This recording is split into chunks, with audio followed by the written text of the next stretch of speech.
In this video, we'll spend some time focusing on the primary software application you use to set up and control a Dante network, Dante Controller. Dante Controller is free and available for Macs or Windows PCs. It allows you to discover all devices on the network, configure clocks, route signals, and much more.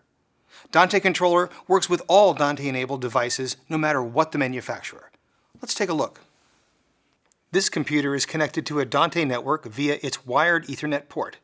Note that Dante does not work on Wi-Fi networks, as those systems cannot yet support the low latency and channel count that Dante is designed to deliver.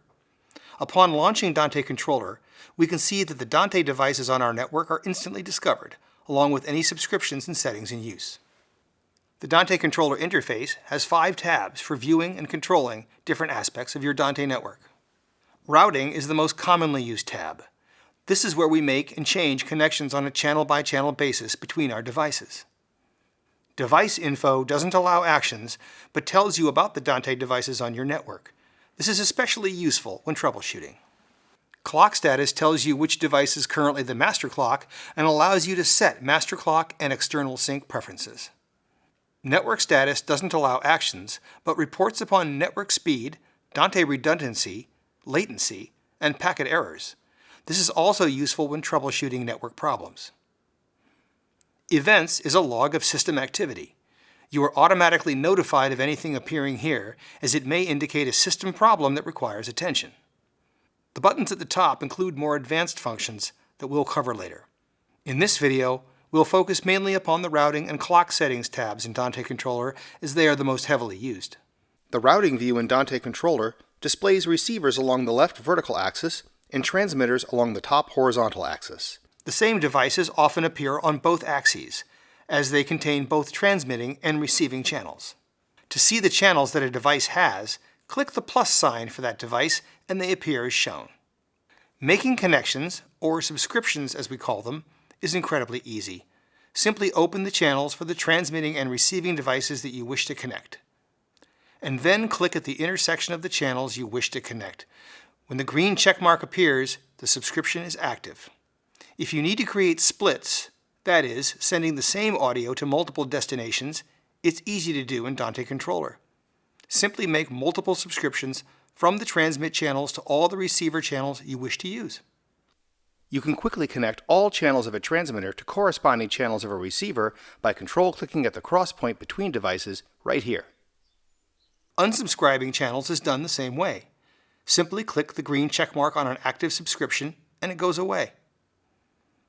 In Dante, all connections are made using the names of devices and channels. This means that you don't need to worry about IP addresses, bundle IDs, or magic numbers. When you reconnect your devices, the names are used to re-establish the subscriptions. By default, Dante devices come with the names preset by the manufacturer. You can give devices and channels meaningful names in plain language, making it easy to see and understand all your connections. To change the name of a device, double-click its name in any view to reveal the Device View pane. Now, navigate to the Device Config tab. Here you can select the name of the device and change it. Remember that Dante device subscriptions are all made by name? Since we just changed the name of this device, our subscriptions will stop, just as this dialog from Dante Controller warns. We'll do it anyway. Changing the labels of channels is just as easy. We can give channels meaningful labels, such as instrument type, vocalist name, and so forth. To change channel labels, we stay in the device view. Choose the Receive tab to change the labels of the input channels, or the Transmit tab to change the labels of output channels. With good labels in place, it is much easier to understand what's happening in the routing view. Many people consider the clocking of digital systems to be mysterious, but with Dante, it's largely automatic. All Dante hardware devices contain their own built-in clock. Alternatively, you may choose to sync Dante to the clock of a device such as a mixing console. Let's look at the Clock Status tab of Dante Controller to understand this better. In Dante, there is always one clock that acts as the reference for all others on the network, called the master clock.